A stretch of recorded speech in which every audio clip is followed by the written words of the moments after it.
CA inter जनवरी 25 की exam जो ख़त्म हुई उसमें कौन से सब्जेक्ट में कितने ग्रेस मार्क्स मिलने के चांसेस हैं उसके ऊपर हम बात करेंगे। हालांकि रिज़ल्ट कब आने के चांसेस हैं वो ऑलरेडी मैंने वीडियो अपलोड कर दिया है। अब बात करते हैं ग्रेस मार्क्स के बारे में। इसमें मैं दो चीज़ बताऊंगा।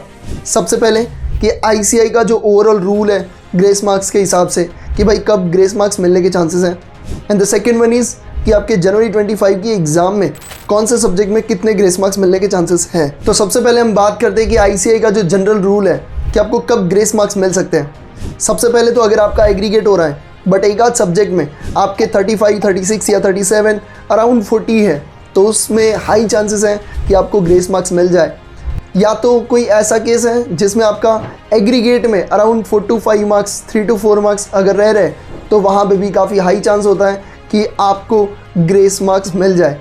अब कई लोग ये बोलेंगे कि सर एक में 37, 36 है और एग्रीगेट भी 5 मार्क्स से रह रहा है तो चांसेस थोड़े कम है कि आपको ग्रेस मार्क्स वहाँ पे मिले। तो ये नॉर्मल सिनारियो होता है। तो इस हिसाब से आईसीएआई ग्रेस मार्क्स देती है, जो शायद ये सिनारियो आपको भी शायद पहले सुना होगा, ठीक है। और हर एक बंदे के केस में अलग अलग होता है। कई लोगों को 6-7 मार्क्स के भी ग्रेस मार्क्स मिले होते हैं।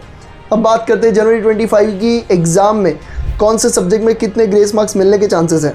अगर मैं स्पेसिफिक सब्जेक्ट के बारे में बात करूं तो कोई भी पेपर में ऐसा कुछ था ही नहीं गलती वाला चीज़ कि जिसके कारण आपको ग्रेस मार्क्स मिले। बट अगर मैं बात करूं टैक्सेशन में कई लोग बोल रहे थे सर एमसीक्यू में कुछ था जिसमें हमको पता नहीं चला, ठीक है, कुछ एजम्पशन बेस्ड था तो वो सर समझ में नहीं आया। तो हो सकता है कि उसके कारण आपको 2 मार्क्स वाला एक एमसीक्यू का तो वहाँ पे आपको ग्रेस मार्क्स मिलने के चांसेस है। ओके भैया, बाकी सब्जेक्ट की क्या कहानी है। देखो अकाउंट्स और लॉ में मुझे ऐसा नहीं लगता कि कहीं पे ग्रेस मार्क्स का ऐसा कुछ है।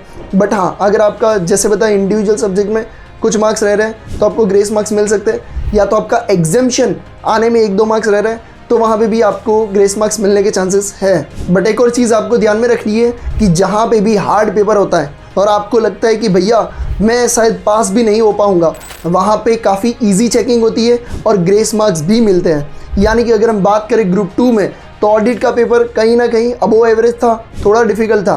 तो जिस हिसाब से अपन देखे जाए तो ग्रुप 1 में टैक्सेशन में एंड ग्रुप 2 में ऑडिट में कहीं ना कहीं आपको ग्रेस मार्क्स मिलने के चांसेस है। बाकी आई होप आप सभी इस एग्ज़ाम को ईजिली क्लियर कर लें। Thank you so much. जय हिंद।